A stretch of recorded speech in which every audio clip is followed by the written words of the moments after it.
Thiruvananthapuram പാളയത്ത് CSI ദക്ഷിണ കേരള മഹാ ഇടവക ആസ്ഥാനത്ത് പ്രതിഷേധം തുടരുകയാണ്. അഡ്മിനിസ്ട്രേറ്റീവ് കമ്മിറ്റിയെ കോടതി പിരിച്ചുവിട്ട് പുതിയ ബിഷപ്പിന് ചുമതല നൽകിയതാണ് പ്രതിഷേധത്തിന് കാരണം. സലീം മാലിക് വിവരങ്ങൾ നൽകും. തിരുവനന്തപുരത്ത് നിന്ന് സലീം, ഏതാനും മണിക്കൂറുകളായി അവിടെ സംഘർഷ സമാന സാഹചര്യമാണ്. അതിനിപ്പോഴും അയവ് വന്നിട്ടില്ല എന്നാണോ കരുതേണ്ടത്? വിജയകുമാർ, കഴിഞ്ഞ കുറച്ച് മണിക്കൂറുകളായി ദക്ഷിണ കേരള CSI മഹാ ഇടവക സഭയുടെ ആസ്ഥാനത്തിന് മുൻപിൽ രണ്ട് കൂട്ടരായി ചേരി തിരിഞ്ഞുകൊണ്ടുള്ള ഒരു പ്രതിഷേധമാണ് നടക്കുന്നത്.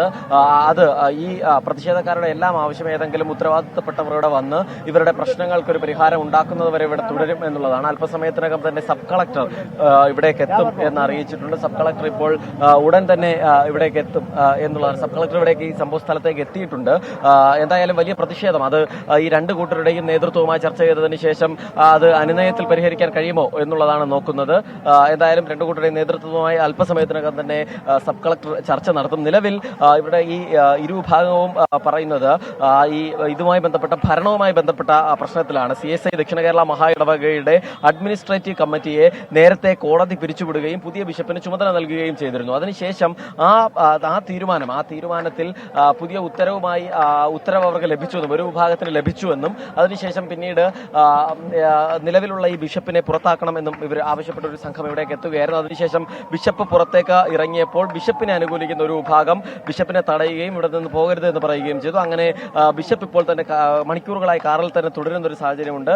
ആ നിലയിൽ ബിഷപ്പിനെ ഇവിടെ നിർത്തിക്കൊണ്ടുള്ള ഒരു പ്രതിഷേധം ഒരു വിഭാഗം നടത്തുന്നു. അതേസമയം നേരത്തെ മുൻ അഡ്മിനിസ്ട്രേറ്റീവ് സെക്രട്ടറിയായ TT പ്രവീണിന്റെ നേതൃത്വത്തിൽ മറ്റൊരു വിഭാഗം ഈ സഭാസ്ഥാനത്ത് മറ്റൊരു സൈഡിൽ നിലയുറപ്പിച്ച് പ്രതിഷേധം തുടരുകയും ചെയ്യുന്നു. ഈ TT പ്രവീണിന്റെ നേതൃത്വത്തിലുള്ള സംഘമാണ് നേരത്തെ കോടതിയിൽ നിന്ന് തങ്ങൾക്ക് അനുകൂലമായി വിധി ലഭിച്ചു എന്ന് പറഞ്ഞുകൊണ്ട് ഈ സഭാ ഓഫീസിനകത്തേക്ക് കയറിയത്. അതിനുശേഷം സഭാ ഓഫീസിനകത്ത് കയറി ഇവിടെ നിന്നും ചുമതല ഏറ്റെടുത്തതായി പറയുകയും ചെയ്തിരുന്നു. അങ്ങനെ രണ്ടു വിഭാഗവും സ്വന്തമായി ഇപ്പോഴും ഭരണം തങ്ങൾക്കാണ് എന്നുള്ളൊരു അവകാശവാദം ഉന്നയിച്ചുകൊണ്ടിരിക്കുന്ന ഒരു സാഹചര്യമാണുള്ളത്.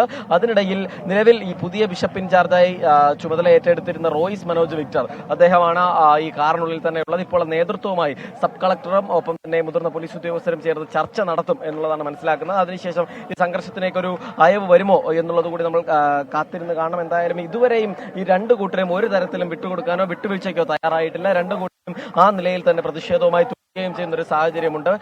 മാത്രമല്ല ഈ ബിഷപ്പിന്റെ അനുകൂല വിഭാഗം പറയുന്നത് കളക്ടർ ഇവിടേക്ക് എത്തി കാര്യങ്ങൾ